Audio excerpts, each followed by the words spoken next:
Morning routines. Yes, My sir. finished brother. Let's do it. I'm not finished. I live in Well, Finland. I'm you not live finished. there. Not yet. All right. Hey, Coach Stokes here, the 2A guy. Drew Hopper there, the deeper health guy. Coming to you again with another episode of Dad Legs. We normally start off asking AI about the topic that we're doing, but for technical reasons, I didn't charge my iPad.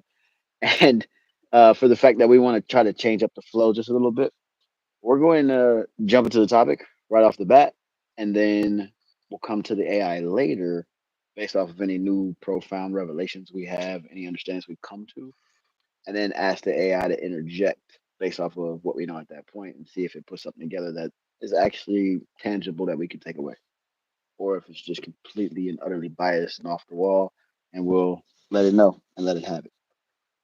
So, Drew, As we go here, though, too, just as we start, if something our kids are listening to at some point, uh, that we're really learning in public here. Like this is just you and I are going through the paces and trying to get our legs, as we say, and learning. And every episode, can we take one thing and try to just get a little bit better at it, and then see what that looks like after 100 episodes? So recognizing that maybe the AI wasn't working in the beginning, can we transition that? And what can we do? One thing to just possibly get a little bit better each time, doing more reps, just putting in the consistency. But again, trying to find one thing to be a little bit better at each time. And what does that look like after 100 episodes, etc. So that's sort of where we're at right now.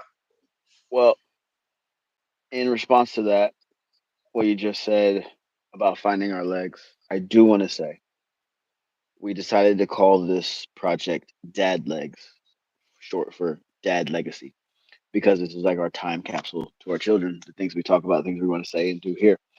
However, in that, the essence of a good dad joke is a solid pun. I think that's one of the most classic parts of a great dad joke. And finding our legs, just another pun intended for the title of this project that we did not plan. It just happened organically. Drew was just one day was like, "Yeah, we're still finding our legs." And I was like, "That's why it's Dad Legs, not just Dad Legacy, but finding our legs as well." We're gonna find some more. Watch, there's gonna be a lot of leg puns going around. Break a leg. Nah, it's not really working, but we'll get there. Don't worry. This Yeah, is I Dad just Legs. say that dad jokes. If my dad's listening, I've just never actually heard a good dad joke from mine. It's just like my dad thinks he's hilarious, and my mother thinks he's the funniest person on the planet. She enables him, and Good 90% of the things he combo. says are ridiculous. But I think the fact that they have that humor together is the big reason why they've been together for 50 years and have more love than anybody I've ever seen. So, but it's just like Was his it dad jokes are the worst, without question. was it you who gave me the statistic about how much we laugh per day, children So versus adults? children laugh up to 400 times a day, and adults 15 to 25. And I know that's not the case for my mom, who laughs at my dad's the worst dad jokes ever. She's like up there. I think that's why she's so happy too. But that's something I know that we want to touch on at another episode if we're going with morning routines now. But I think it's critical. We've talked about that sometimes taking ourselves too seriously as adults and finding more laughters in our relationships, just the things that we do helps out so much. And we can learn from laughter. I think that's why so many people resonate with comedy and great comedians, because you learn a good lesson, but you do it through laughter. Just alleviate some of the stress and the pressure of taking everything so damn seriously, which is, I think we should take our lives seriously, absolutely, in some of these topics we have, but in the same, bringing a little bit of levity into it, I think is critical to have a little bit more of laughter. Like that, I know that's crazy. 400 times a day for a kid and 15 or 20 for an adult is nuts. So let's see if we can't bring a Makes little bit of laughter into this every episode. every time you say the statistic, I'm laughing at the discrepancy, but I'm also like, I need to force myself to laugh right now. Like, I don't want to get, and I understand the health reasons for it. Like, okay, yeah, I want to be a happier, lighter person who enjoys life. Like, that's the whole point of being here. But at the same time, I'm competitive. And I'm like, 415? Nah, man, we gotta we gotta get a little we closer, man. I gotta we can't gotta let you bring beat narrow me. that gap, don't we? I know. Well, that's what's great. For me, having a 5-year-old, I laugh way more because of him. He makes me laugh. There's no doubt about it. So I know I'm up there with that. But that doesn't mean it certainly could be a lot more. It seems it's harder to laugh for the teenagers. But finding that for ourselves, like whatever that is, to find that connection, to bring more laughter in, we got to work on that. Like, let's be trying to do that again as we progress. There's something that we can find ways to have a bit of banter sometimes is good too, or you poke fun at each other, Mm. rather than taking Well, ourselves too bloody serious. yeah, and let's find a way to weave laughter into a morning routine. All right. Everybody wants to be focused and mindful and prime yourself, or people complain about the mornings. That's what I generally see from general. I can't say the word right now. Generally speak, Genuinely, generally, generally. I don't know. I'm getting tongue tied right now. I generally see from adults one of two sides of a very opposite coin. Either you are overdoing the morning with so many different things to prime you or get you prepped or ready for your day. It's just exhausting to think about it. And then there's the total opposite where it's like, I'm just gonna hit the snooze like 15 times, complain about it all, don't talk to me until I have my coffee, those type of attitudes. And I'm like, where's the middle ground? Like, right? yeah. But anyways, go ahead. Tell us what your morning routine is and why you do what you do. What's your typical morning for Drew? So, okay, that's good because I want to get to that. It actually, I think one of the best things, like it evolves, like it changes from time to time. And I think there is something to be said about something's got to give all the time. There was a time uh, when my life changed the most was definitely when I was able to finally give up alcohol. That was the biggest shift that I've ever had. And the reason it shifted and stayed that way is I switched to running really competitively. And I was up every morning and I was getting up and I was going for long runs. And that transformed my life. I was journaling through that whole process. That was a big part of it too. So That's wait, changed. And like that was, let me clarity. So you used to drink in the morning and you switched from drinking in the morning to running in the morning? maybe I did drink some in the mornings. God, who knows? I don't want to go back there. But removing that and then starting the morning routine so that, that stopped me from the nighttime drinking. That was great. Like when morning Drew made the choices instead of evening Drew, there was a big shift. And recognizing that, so that going for those runs every morning made the biggest difference. So actually, replacing one habit with another one was critical. And I think that's essential if you are trying to have habit change, is when you can, it's not just stopping something, it's what can I replace it with? And when you can replace it with something clearly more healthy than drinking and running was a huge transformation in my life. So Again, it's how long evolved. ago So, was that replacement? nearly 15 years, I want to say. 15 years ago. So are you still running every morning now? Or I'm No, trying to that's what I grasp mean. what It's you're saying. changed. Okay. It's evolved. Like that's just like I had that and I've replaced it with other things, and that was essential then. Now for me, it really is about understanding like what's the hardest thing for me to do every day.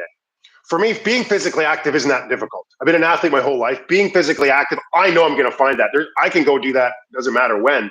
I know I'll get to that. For me, it's the work that I have to do in front of the computer.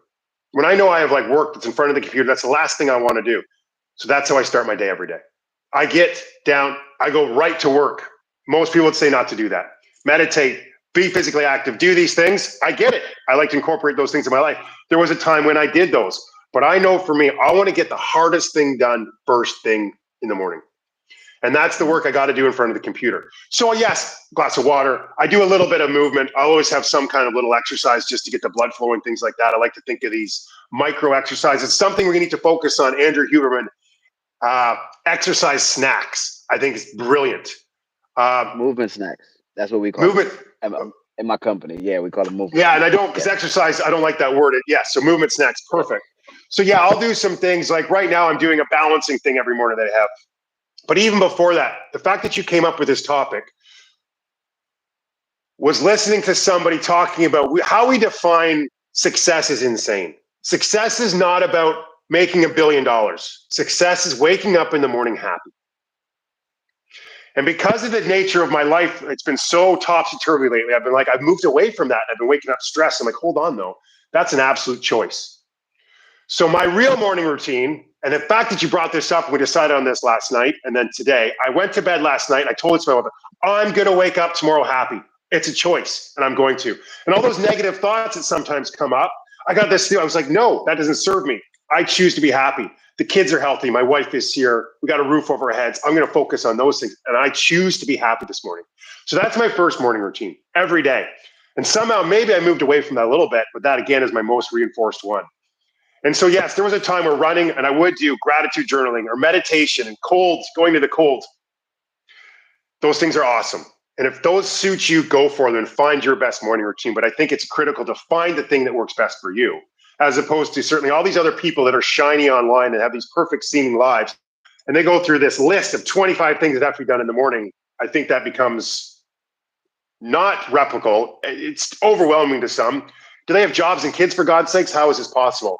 But for me, I guess it's identifying what works for me at the time, and it does change my morning routine. But having the plan in place the night before what my morning routine is going to be is critical, so that when I wake up, I don't have to think about it. I know what I'm going to do. But starting by being happy, I think I could go on this for a while. So I'll pass it over to you. That yeah, my takeaway is that it does evolve though, but to set the plan to know that it's going to be, so then you don't have to think about it first thing. Well, I heard two things just yesterday in the realm of what you're just saying right now, is in the happiness aspect of it too. And we do this as adults, we do this as humans. Um, One was, and I don't know who to credit the quote to, but he just said, "It's funny because we have the tendency to sacrifice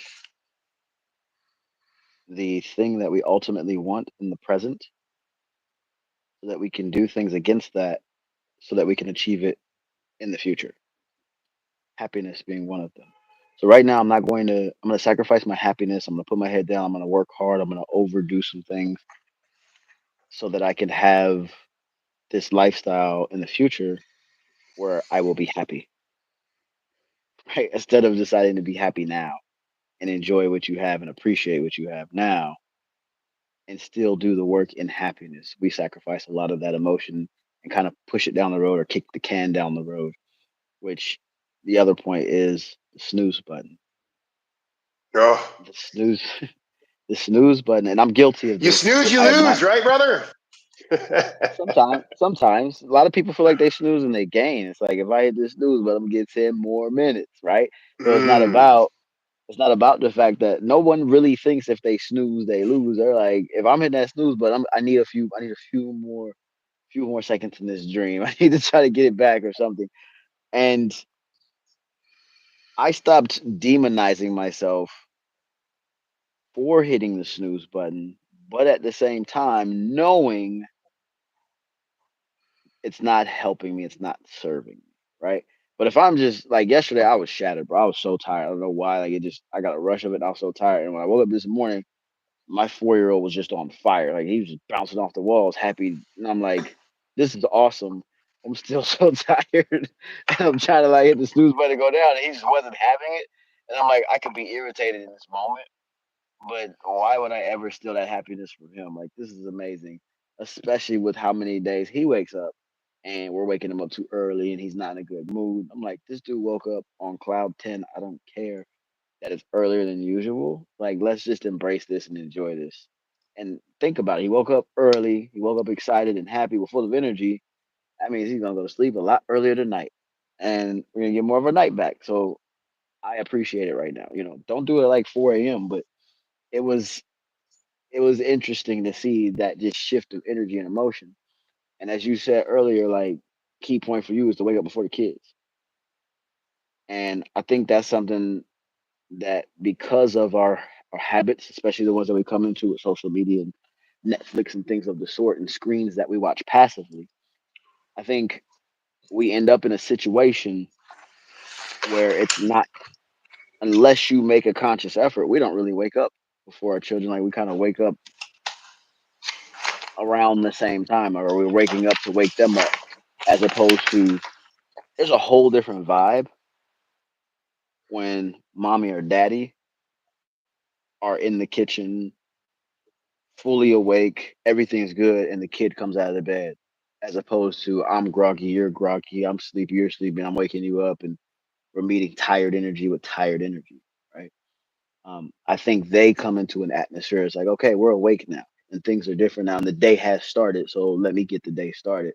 I think that's good reflective energy in that regard. So I always do make a point. Like I start setting my alarm on the weekends. Like there's no reason for me just to sleep in, because if I sleep in, I kind of lose the rest of the day anyways. I just feel really unproductive. I'm not saying I need to work hard on the weekends, but I do still want to wake up in a sensible time, and keep some form of a routine. But it doesn't have to be ironclad, right? Can I just say, but that's it. Like, sorry. And then you did say, like I said, getting up before the kids. When I said that actually was when we were warming up. Wasn't actually while we were going live. And I just want to add that point though, that what I said at the beginning is that we're trying to take away, can we learn something from every episode and do just a little bit better next time? And realizing that how we felt these were going, that they were taking a little bit of time to get going. And then maybe we just needed to still being authentic, but maybe get together and have a conversation first before we went live, just to warm up, like you warm up in so many things. And so, again, just to reiterate about finding something that we can make this just a little bit better. And that's one of the things we did. And that is absolutely, forget all that other stuff I talked about of like having certain words. That has made all the difference for me and my family, is like being able to be up well before the kids, so to be able to get some things done, be productive. And then when they do get up, being fresh and alert and like excited to see them in the morning. When my little buddy comes in, it's just like, yeah, man, what's up? Because I'm full of juice and ready to go, as opposed to him coming to bed and waking me up being groggy and stuff like that. No judgments, but to me, that's made all the difference in the world, without question. Like feeling that difference of actually being woken up, as opposed to, yeah, like I'm ready to see, I've got some stuff done. I feel like I'm on top of the day already. Makes a big difference, especially if you can be physically active and get the endorphins and the dopamine flowing. All the better also. That has actually made a huge impact. Side note, you take notes every time we're doing this. I'm more tech dependent. Uh, so I'm not as old school, but I decided to start taking my notes out loud. So I'm just going to drop them in the chat because I have multiple screens going here. So it'll be part of our chat of this as well. So people also see some of the things I'm thinking while you're talking. And then I remember the question I want to ask so I can do more listening rather than listening to respond. I can let that go away and actually listen to hear what you have, what you got going on. Let's just like speak more to that point you just made. I think that's really critical, because that's what most people, right? They're listening. Basically, they're formulating what they're going to say next, as opposed to actually listening, right? Actually being I know I an do active that. listener. That's why we bullet point things, right? Because we can't retain all the information. As human beings, a part of our survival instinct is I need to take out what's relevant and important for me and what I need in a selfish manner. Hold on to that, and I need to eliminate the rest so I have space to focus properly.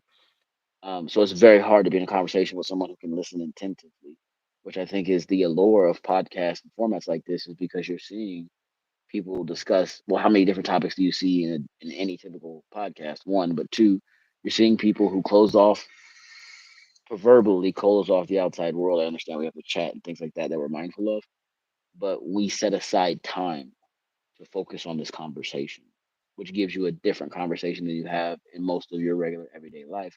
And I understand the human instinct of that you're not going to take everything that I'm putting down. So, even when I chat like with the AI, I tell it like, stop saying all that extra stuff because I'm distracted by it. Just speak to me in bullet points, straight to the point, get to the fact, right? Yeah. And when we do that and we find something like you find a point in all of this word dump that I'm putting on you right now, it's very natural for another human being to pick out one or two points of that and say, okay, that's what I'm going to respond to because that's what was most important, as opposed to getting the entire message or actually listening to what it is that I'm saying on a deeper level and digesting it, because we feel like it's our responsibility. It's politeness that when someone speaks to me, I pull out something that was important in that conversation and I respond to it directly. That's how I reciprocate the fact that I am listening to you. But very often we do that almost in a tit for tat kind of way, as opposed to, you know, how often do you tell somebody something? You give them some information, or you tell them how you feel, or you think about it, and they just go, "Wow, that's really good information. Thank you for that." Like that doesn't happen very often. Where it's just like, "Oh, you said some really smart things. So thank you." Or how about they come back with, you know what? I don't have enough information on that. I don't actually have an opinion. Like Well, yeah, everybody feels like they have to have an opinion about everything, as opposed to, I just don't know enough, And I think that's exactly it. It's, can I actually truly listen to you? And as we said, what's the number one thing here is not to be right, is to get it right.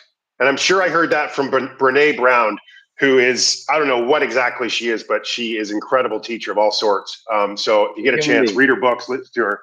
But I remember getting that quote from her. And I think that's so critical. Let's get back onto staying on topic. The morning routine of things. And that's why I put that in the comments. Do you have a sports routine? Which doesn't really make a lot of sense.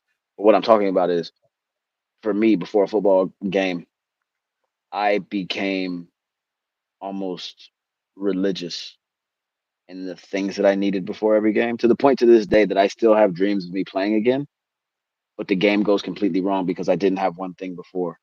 Yeah, that superstition stuff is nuts. I was the same way, man. I had to do everything except when I put my hockey equipment on, it all had to go on exactly the same way. And we get jammed up with that. That could be another conversation for sure. To be wicked, those silly superstitions.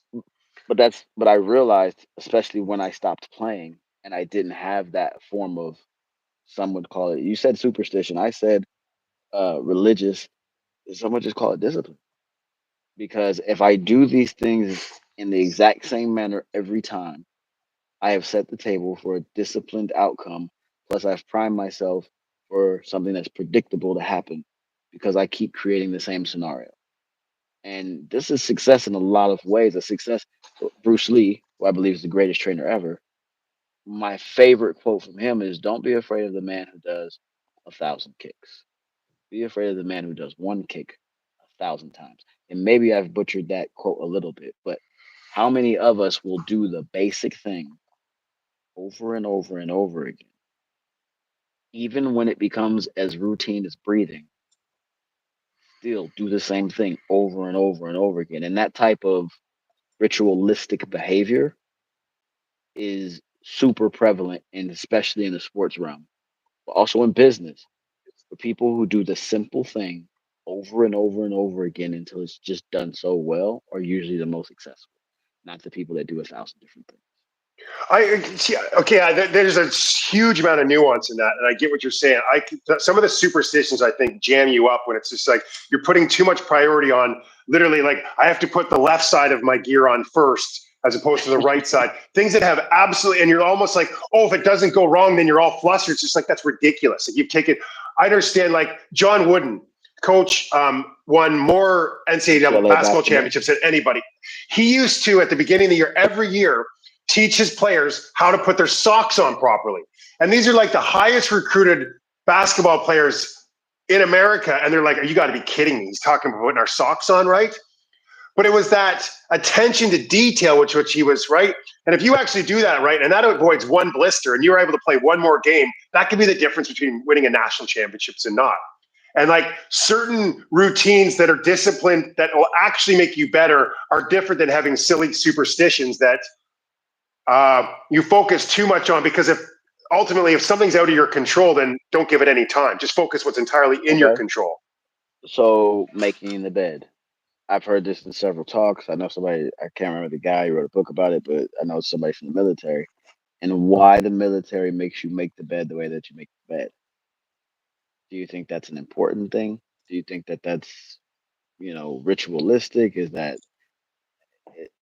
it important to make your bed every morning? Is it important to make your bed to a certain standard every morning? Is it important to make your bed the same way every morning?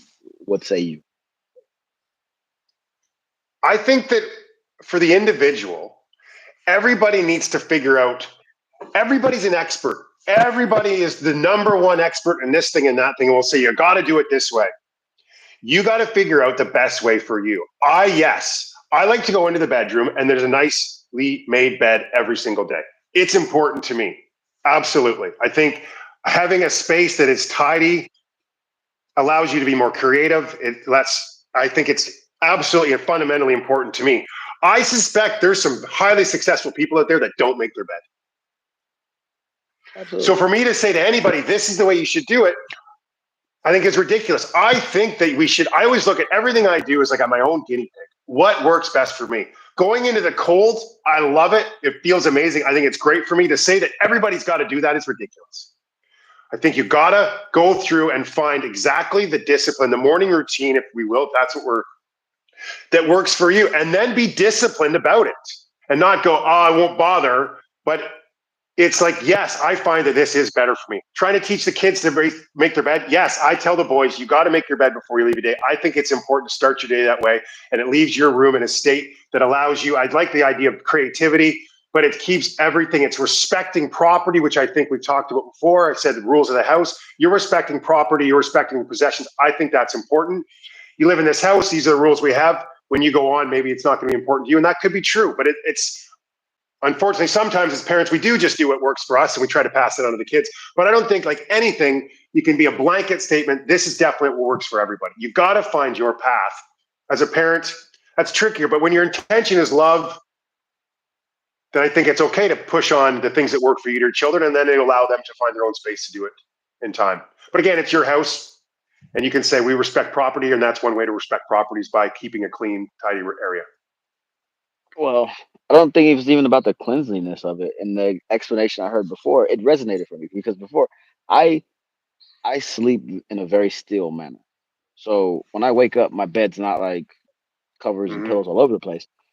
So when I would wake up, it's literally like just fold something over, right? It's not a big deal. And I didn't care much about it. It's not something that ever went into my brain like, oh, my bed's not made. Or I walked into my room and it looks messy, especially when living on my own.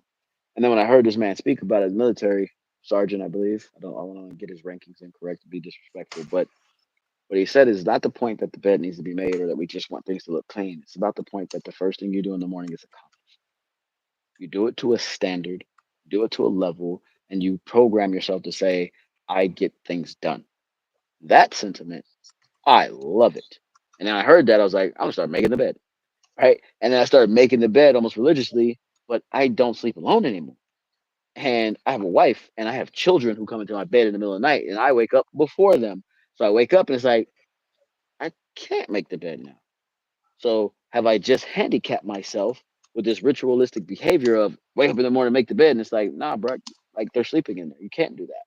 So this happened at the end of my sports career as well, where it was like I did have some of those instances that I still have dreams about, where I forgot, the supplement I wanted to take, or I didn't bring the right thing that I wanted to wear, or I forgot the right socks, and it's just like, come on, man, you've been playing this game too long. You know you're still gonna perform, but don't put your performance on some ritualistic behavior. Just like you're gonna have a good day, you're gonna get some stuff done because you made the decision to do so.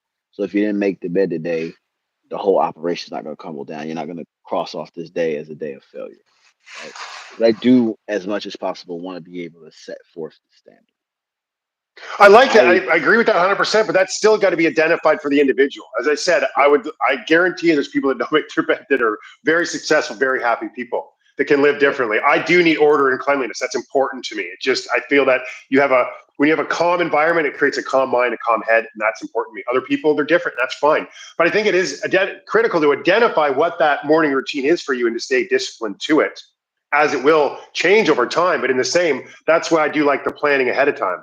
Planning the night before, this is going to be my morning routine. This is what I'm going to stick with. This is what I'm going to do.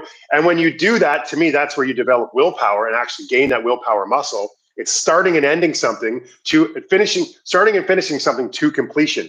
And I love the idea of, okay, can I start and finish my morning routine every day? That builds up that willpower muscle. And over time, in order to build up willpower, can we do it a little bit better each day? Can we do it for a little bit longer, certain things? Now we're really developing that willpower muscle, which is absolutely critical. But again, it doesn't have to be about making the bed, going into the cold, doing a gratitude journal, meditating, exercising. It's got So to be certainly. clearly from this conversation, viewers watching, you're not going to get a recipe of how to optimize your morning. We're not, you know, we're, we're not going to give you the morning routine that works for you. But I believe this is true in almost all walks of But I'm life. sorry, just to And cut this you off goes, there. Aren't you uh, like, I'm just tired of that. Like everybody going on. It's just like, yeah, this is the way. You got to get up at 5 o'clock in the morning to be successful. Bull crap. Yes, that I got to get up early. That definitely works for me. But I always think of, like, for whatever reason, Jerry Seinfeld comes to mind. The guy's a billionaire, right? The guy still is mm, going to comedy clubs at midnight, 1 o'clock. I have no idea what time he wakes up. I guarantee it's not 5 o'clock in the morning. The guy's incredibly successful.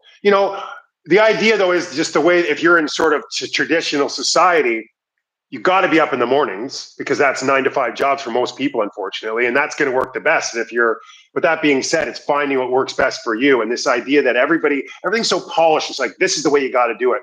Become a master of yourself. Know thyself and what works best for you, and use some of these strategies that other people use. And like, yeah, that does work for me. I'm going to adopt that for a bit and see how it goes. But continue to be like, but I am going to be disciplined in certain practices and have a morning routine, I think is beneficial to each one of us, that you do set yourself up, own the morning, own the day. Someone quotes like that. There was a good Tim Ferriss one I came across.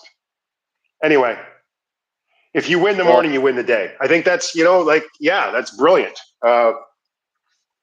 But even in that though, like if I own the morning, I own the day. But what if I don't own the morning? Does it mean I lost the day? Like I think we have to evolve past that. And this is what you see as part of the atmosphere and the energy around social media. Hey, do these 5 things to make your to optimize your morning, to, or how Tony Robbins says, to prime your Right. morning. It's Do just these things. clicks, right? Yes. There's no manuscript for this because we are individualistic. We all have fingerprints, but each one of our fingerprints opens a different phone. They're all different, right? So how do you put your fingerprint on your morning? So the things I wrote down, I said, look, be intentional with forgiveness. So like you said, the night before is like, okay, I get a good night of sleep, and I want to have a game plan. But if anybody who plays sports, you have a game plan, and this is beautiful. When you write a script and your game plan works, and there's no outside variables or interference or noise, it just goes exactly how it goes. How often does that actually happen? You know what I mean? Because there's somebody else, or there's exterior factors that always come in with a different agenda or their own game plan, and you have to be able to adjust to still be successful. So have a game plan, because as John Wooden would say, failure to prepare is preparing for failure. But So if you that have does no game start, plan, you but have no yeah, game right. plan the Go. night before, then you are giving yourself, you're putting yourself behind the 8 ball. You're making it much more difficult for you to potentially win the morning. Then when the morning comes, you wake up. I said intention with forgiveness. You wake up with intention to execute the game plan. But if something in your game plan is off, it's not normal, it goes routine, be forgiving, be accepting of the fact that you are not in control of everything, and still focus on the energy that you bring to the situation. But if you just nailed that, like that is for me, the mornings generally go 95% of the time, I would say, go the way I want them to because of the night before. It's getting to bed early. It's, making sure it's taking care of the stuff before that allows, and I can wake up fresh, no alarm, feeling good early in the morning, get that stuff done. I do want to say though, if you are a parent and you're listening to this and you have any children that are under 4 or so, forget the plan in the morning because it is very unlikely to go well. I would say if you can get as much sleep before the night before, so that when the kid does get up at 2 or 3 in the morning and you have a little bit more patience and you're not as tired, it's going to go exceptionally better. But certainly with young kids, morning plans are not likely to happen and go very well. That being said, the planning in the evening definitely will make a big difference. But I do know, like, it's like that is Yeah. exactly that planning. John Wooden, yes, nice quote And there. I You nailed from him. and I think, no, I know for a fact. You said this at the very beginning. For a lot of people, is don't go to the computer first or don't go to the screen. But I think that's too narrow minded, because what did you just say? I I didn't know this actually is the say that, but hardest I've said thing. it before. What do you mean? That you I did. You didn't. said it earlier.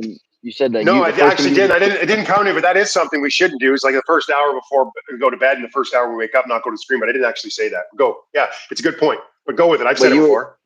you were saying, you can rewind the video, that it's probably not the smartest thing to do, but it's the hardest thing for you to do. So you want to get it done early. You want to be intentional about getting to that harder thing, because if you push it off longer in the Oh, day, that's what I do though. Like, but yeah, but I think it's very different. Obviously screens have different, right? It's like actually opening up a Word document or like actually doing work as mm, opposed to like, I wouldn't go to YouTube that's or Facebook or yeah. something, right? Like that's a whole So big different thing. that's what I'm talking about between passive and active. So Yeah. if we had to leave here and they say, Coach Stokes, how do I take care of my morning? I'm not going to give you a do this, do this, do that. I'm going to give you a don't do this, right? And I say don't. I would say strive to not have a passive one. And what that means is if I wake up and the first thing I do is look at social media, I look at the news, I'm not driving that car. Someone else has Yes. created that content. Someone else has made that, and they are setting the tone for my day. So if I was intentional the night before that I'm going to wake up happy, that is me being active, not passive. Then in the morning, the first thing I do is pick up a device or a screen that's going to feed me information that I can passively receive. I no longer have my active presence of the morning. I That's have the given the ownership, steering right? wheel to someone else. And it all comes down to ownership. Own your morning by saying, okay, I'm going to wake up how I wake up and I'm going to make the decisions I'm going to make when I'm going to, which we haven't touched on, which is a big topic in this. I'm going to decide when I drink, when I eat, what I drink, what I eat, and more importantly, what I'm going to do and own, knowing I want to cut out outside ownership. I don't want someone else to dictate how my morning starts. How long should I go before I actually do grab my phone and see a message from Well, when someone people else? talk about that too, right? In that, how many, you got your own head to deal with. You go onto social media and listen to comments and things like that. It's like now you got all these other people in your head that you're not taking that ownership, which is, you do need a little bit of time and to remove that. Certainly, I love that idea. You're right. Don't have a passive morning. Like, it's just like whatever you choose to do, have an active morning of things that you generally know. And this is what I mean by the ownership that nourish you. Some people might like to eat first thing in the morning. I don't. It doesn't matter what I do. If that's your thing and you're going to have eat something that's going to nourish you and it's going to make you feel good for then beautiful. But that's active and that you're the one choosing that as opposed to listening to somebody else or somebody else getting your head first thing in the morning. I love that. That is a great takeaway. It's like have an active morning. That is I really mean, for your development and nobody else's. That create rather than consume. yes. Create rather. Ooh, that's a good one. We got that's bars right there. Create over Thank you. consume. So yeah, if you're Okay. working on your social media or something, but then create something that you're going to put out in the world that's going to be a benefit rather than consuming anybody else's information first thing. I think that's the big difference. And that's funny that I said that I get right onto the computer, which is like the last. Everybody always says, don't go to screens an hour before, once you get up. And I moved But away that's from that, because knowing that screens. I don't That's like. because screens mean something different to them. Well, exactly. It's active screen that I'm using. It's like doing the work that I know I need to do. It's the work that's the least work that I want to do because I'd rather be in front of people. I'd rather be doing other things, but it still is essential for me to get stuff done.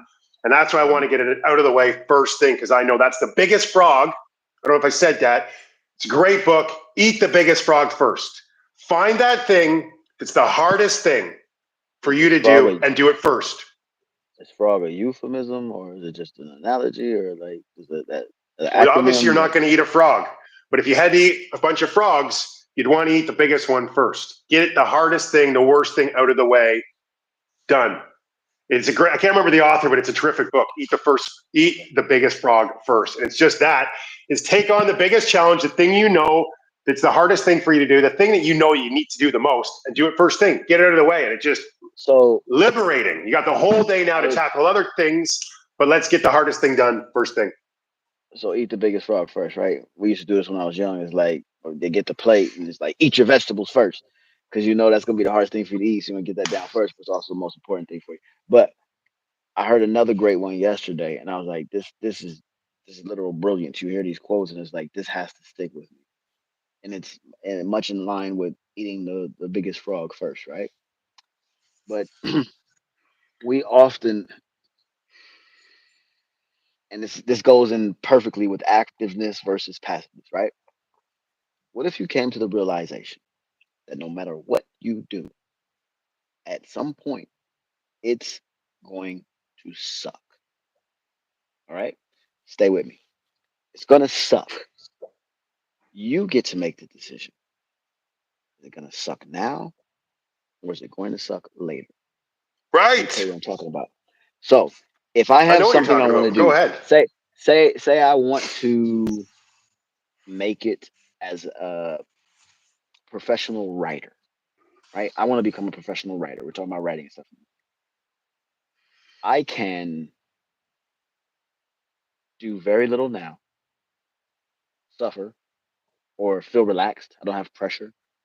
And then as I kick that can further and further down the road, the more difficult it is for me to become that professional writer. I just suck, right? It's going to be hard. Or I can buckle down now and I can do the really hard work. And I can suck and just be horrible at it until the point it gets easy. And then it's easy on the back end as opposed to taking the easy way on the front end. It's the activeness versus the passiveness, right? If I am passive about anything I want to do, it's going to suck later if I'm still going to try to do it. But if I'm active about it now, it's going to suck now because anything new you start to do, anything you start out, you suck at it, right? No matter how good or a savant or a natural you are at something, in the grand scheme of things, the beginning level of it is when you're supposed to be your worst. And then you put the work in to where it becomes something that's easy and it's on autopilot. If you want to be successful, you got to put the work in now so success looks easy later. And if you're trying to be successful later, but you're being passive now, being successful is going to really suck and be difficult a lot later. Just saying. There's the analogy. That's it. And I mean, that's not always the case. Sometimes work needs to get done later. It can't be done right now. Like that's just a reality. That's okay. But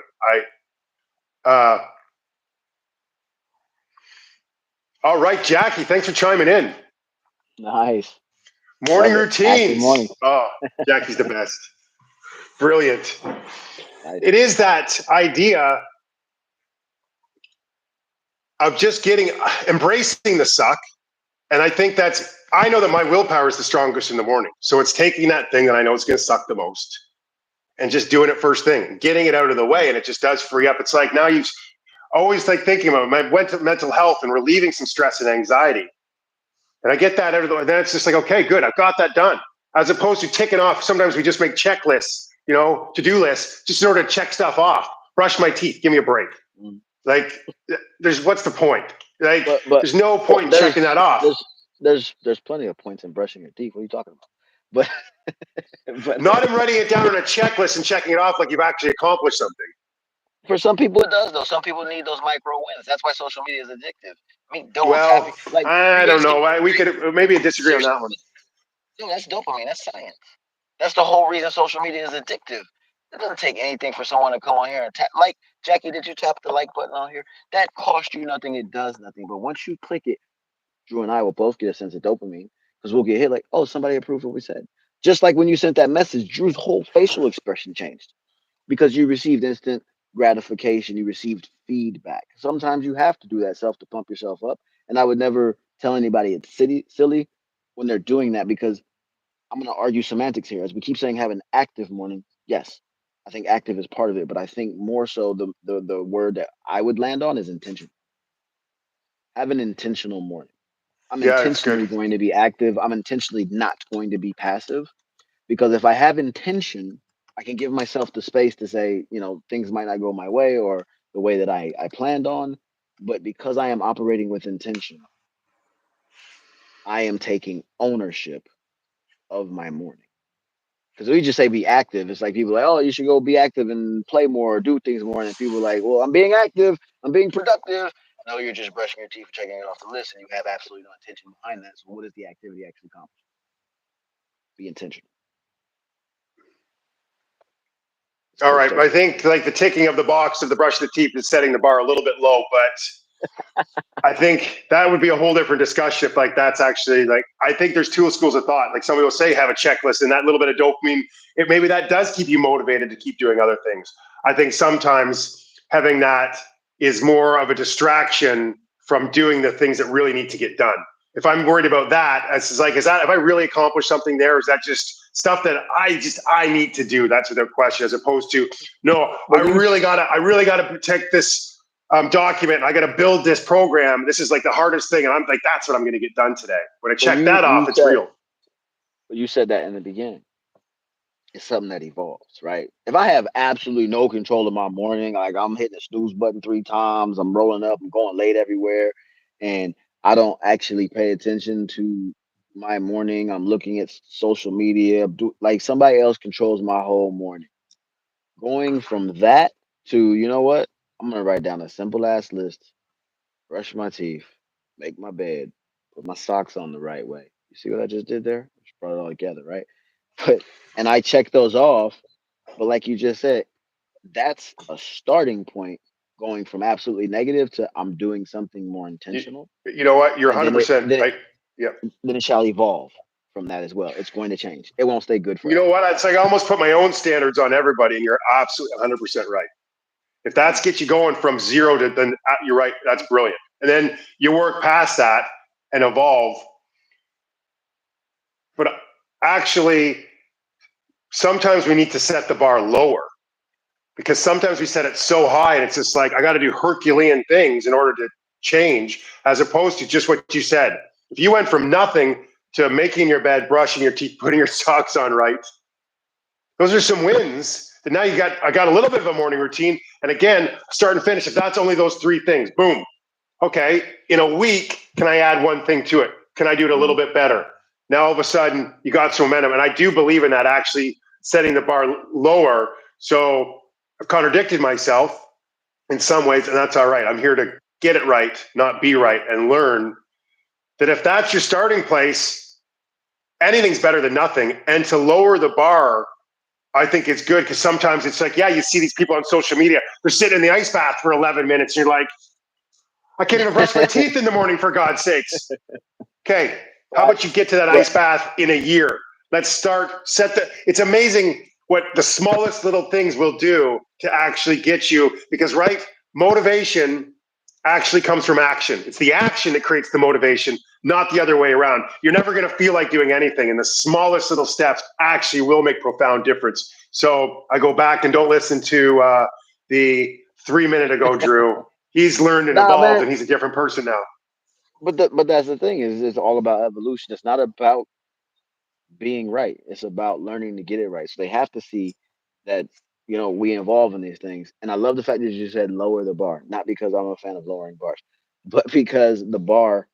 And Esther Hicks says this all the time. She has a book about it where she talks about the emotional bars that we have, right?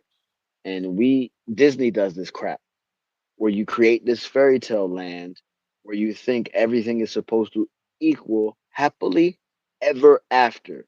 There's no such thing. You don't get to that's basically death.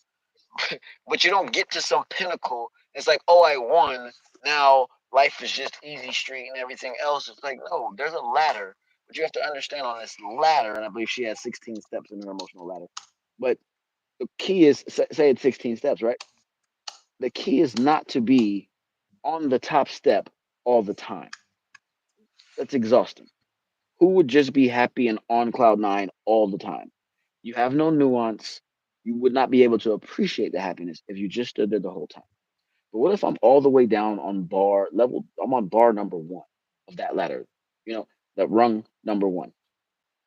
The goal isn't to go from 1 to 16. That's irrational. But we have to be able to celebrate. If I was all the way at one, which is damn near like suicidal, what if I just moved up to depressed? That's a win. You That's know a what I'm saying? win. Like, first you want to kill yourself, now you're just sad about living. That's a win. And if I can get from being sad about living to being like I'm a little bit angry, or I'm irritated, climb the ladder, but don't try to jump. Like if you ever try to climb a ladder from the bottom rung and you get to the top right away, it will fail 100% of the time horribly, unless you're some type of magician or something like that. But it's not feasible. And then the mission is not to just stay at the top of the ladder. Sometimes you're gonna move down. It's about knowing where you are on the ladder and trying not to let yourself drop drastically because it is easy to go from the top to the bottom. That part is doable by anybody. But can I be in a place where all right, I'm here on the ladder. Let me just move up a bar here or there. Or okay, maybe I'm trying too hard to be at this part. Let me lower my expectations a little bit right now and understand where I am and get good at that part so I can get a little bit higher. Right? Brilliant. Yep, you nailed it. There's no doubt. That's the idea of it's such a human quality to want instant gratifications, to want to go from the bottom all the way to the top. So we've all been there. Like it's just totally human. And it is. It's like, hold on, I love that. Can I just go just a little bit? Can I just feel a little bit better? And this idea of happiness that we're always supposed to be happy is ridiculous too. Coming to that conclusion, when the hell would it ever been advantageous for our species to always be happy? We're just going to put up our feet and not work for stuff? Nonsense. Yeah, we want to be feeling that all the time. And that's that idea you said, in the suck, in the hard stuff, can I actually find moments of happiness in that? That this is difficult. This is what I'm learning and growing and finding that. That's for me. Being grateful, finding moments of gratitude. Awesome. To find the moments of gratitude in the suck, I struggle with that mightily. And I'm working on that all the time. When you're really in it, in the weeds, can I actually be grateful for this opportunity to learn and grow? And going up just one little step and what a difference that'll make, as opposed to wanting to reach the moon instantaneous. It's never going to happen. But again, for me, sometimes there's real liberation and relief in just knowing that's just the human side of me. That's a normal way to be. Okay, I recognize that that's what I want, but that's not really attainable. Can I make the small steps in making actual long-lasting change? Can I give you a small little nugget that really helps with that? Because a lot of times we're in the suck, as you put it, or things just feel like I'm in the middle of eating a bunch of crap right now. Every time you're in that moment and you recognize that, say this simple sentence to yourself and try to laugh so you can get to more than 15 laughters per day. This is the worst I'm going to be at this right now. That's simple.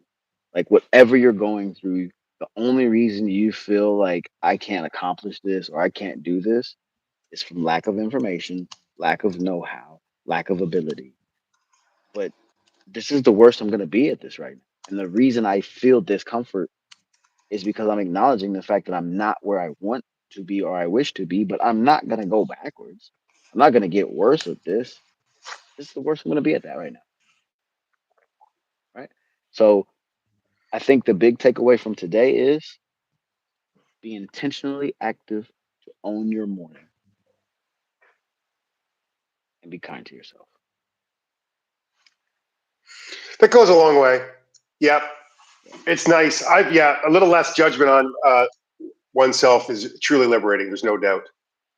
Also, be intentional action rather than passive mornings, but also find out what works for you. Try different things and realize, and it will evolve.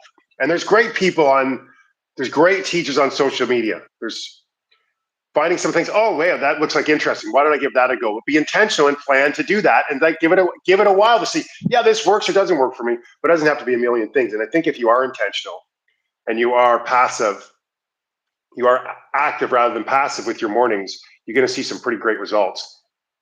Lowering the bar is interesting advice, but I think if you listen to the whole conversation, it does make a lot of sense. Especially, sometimes you look at your child. My 5-year-old, when the teeth get brushed in the morning, he's dressed, the bed's made. Those are some pretty big wins, and we celebrate those with a 5-year-old. I'm not saying regardless if it doesn't matter what the age is. The age isn't important. If somehow that just gets you moving forward, that's brilliant. And know where you are and accept this is actually where I'm at. And that acceptance of this is the reality. I know where I want to get to. I'm not going to get there today, but what small steps can I take in order to do that? And by being intentional, by being active with your actions, you're more likely to get to those places you want to. And like I said earlier, it's clear that we're not giving the manuscript for what you're gonna do in the morning. Like, do this, do that. That's not gonna happen. But what I would say is it is about ownership. And that's a very key word in there. We're not just throwing that out there loosely. And in taking ownership, if you do a true audit of your morning now, all right, what do I normally do? What do I normally do? And do what you normally do. Don't try to change it tomorrow. Do what you normally do, but take inventory of how you feel after each thing that you do. How do you Nice. Good feel one. after you hit the snooze button? How do you feel after you scroll on social media? How do you feel after you Oh, eat breakfast or have a coffee or things like that? And then start to, okay, if this doesn't make me feel better, move up one rung on the ladder from waking up.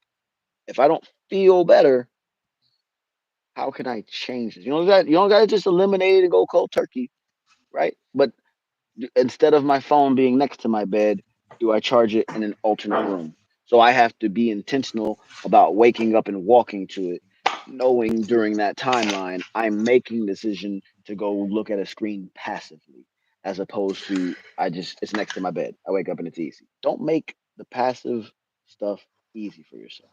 Identify it and make it a little more challenging so that you can accidentally be intentional. sorry, you just nailed it. I have to just say, and I know exactly. This is the long. I have journals. I have a ton of journals. This is the longest one I've kept, and I know exactly what I said about when I gave up drinking. I can look at the dates. The first one's on here, and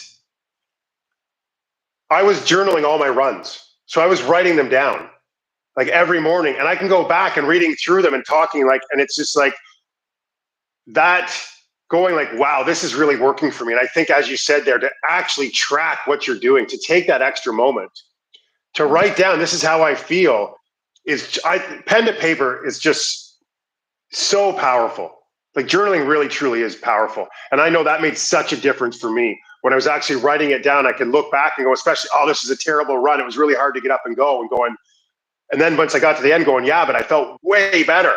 I'm so glad I did it. And it's just like keeping that kind of kept accountability, but writing that down. If you can track what you're doing exactly, like this really is working for me. This is not working for me. That's great that that worked for that person, but not for me. What can I do that works for me? Tracking it down, I think, is critical. And so many things that we do, you want to have some real data, things you can go back to and go, oh yeah, wow. And if you get off track, it is good. Also, it's like you go back and read, oh wait, this is really working for me. I got to find a way to get back at this. I proved it. I wrote it down. So that's a good one, Well, definitely.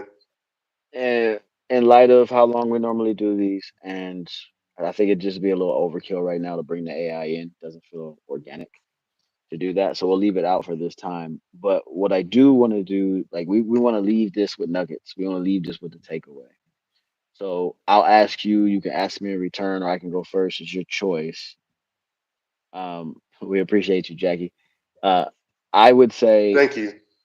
tell tell the viewers what's one thing that you know you intentionally do in your mornings now.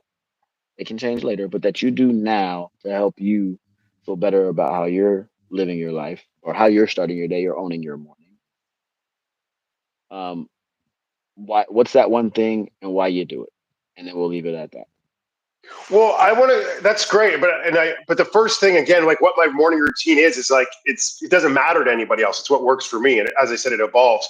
I want to go more to that. My life changed exponentially, and this might sound Mhm. silly, but when morning Drew started to make the decisions instead of evening Drew, when evening Drew wanted to go out and party and have fun, but when I Mhm. realized when the morning guy made the decisions, because I know I'm going to feel better. So to me, it's that preparation, the planning the night before of having an intention exactly, okay, this is what I want to get out of my morning routine. And I know that so that when I wake up, it takes all the discipline that's needed, the willpower really out of it. Now it's already been decided.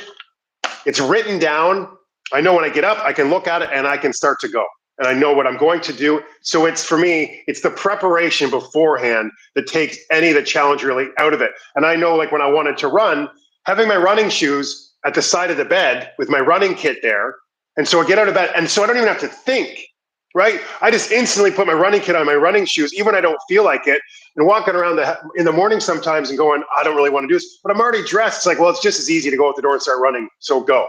So it's the I was preparation before to me. I was kind of fishing for that, and you put it right on the hook.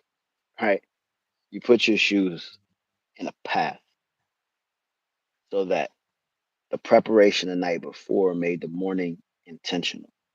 You put a physical thing there to say, got to do this. Now, there could be, you may wake up one morning and find out your kid took one of your shoes and hit it somewhere.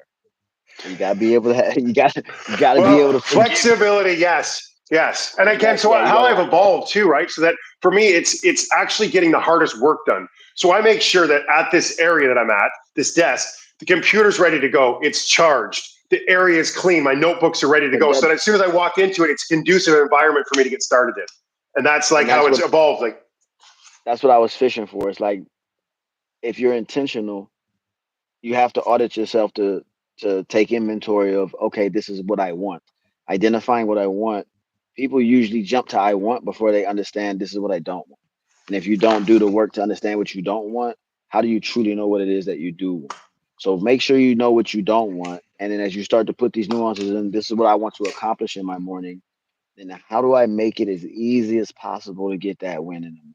Do I put my right, running boots there? For me, I want to be present because I feel like so often I'm not present. My mind is in so many different places. It's like, no, how can I be here right now? So I've been really focused on breathing. So right now, what I'm doing is, I got the band right here, and I get obsessive about things because I've been using the band around my diaphragm to focus on my breathing. But now it's like, okay, how can I make sure this band is right next to me so when I wake up in the morning, it's the first thing I see, just like your running boots. When you wake up, it's right there. It's like, come on, man. It's staring you in the face. It's holding you accountable. Do the thing you said you were going to do. Be intentional about it. Not just, no matter how tired I'm feeling, it's like, okay, let me tie this band on, and okay, I'm present now. I'm back. I'm here. And it's a mnemonic. Again, my kids take the bands and they start fighting with them and throw them all over the place. So sometimes I wake up and I'm like, damn it, where's my band at, man? I don't know where my band is. So then I'm spending 20 minutes in the morning trying to figure it out. But it's like, all right, let me laugh about this. Yeah, Don't life let gets this in the just way be, sometimes, no doubt. don't make this something that I get mad about if I can't find the thing that I'm doing, but make it as easy as possible for yourself to be successful. That's the nugget I wanted to leave that I was fishing for. And you did I it. think Good job. we were saying, all right, we're on the same page here today. No arguments. Too bad. Maybe next time. Next episode, we already preordained that one, right? We're gonna do our better halves. My wife Right. was looking at me creating the thumbnails yesterday when I was coming up with the topics, and she was like, "You have to talk about your wives." I was like, "Ooh, are you even listening to this show? Uh, are you sure you want When us we to do talk that?" about our wives, that's usually pretty private. That's going to be interesting how we're going to go with that. Right on. I have no idea how we're even coming at that. We have to have a really good prep session for that, but absolutely, Lots of laughs. Let's yeah. yes, and I think there's lots of takeaways we can come from that, and we both got a lot of learning to do. So hopefully, we get some other people that can help us out with that because clearly, You mean to tell me you're not having the perfect having husband great already? relationships. Pardon me. You got to learn a lot. You mean to tell me you're not the perfect husband already?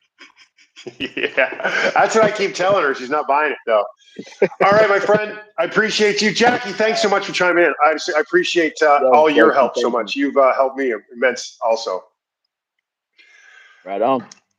Okay. DadLegs. Thanks, everybody. Please Thank. subscribe to the channel, like, Hey, comment. It definitely helps us grow. Facebook page, this is DadLegs. how we. But this is how we sign off now. Thanks for helping us find our legs. Thanks for helping us find our legs. I love it. We'll get a little bit better next time. One thing every day. Well Little better. done. Yep. Uh, all Easy. right. Goodbye, everybody.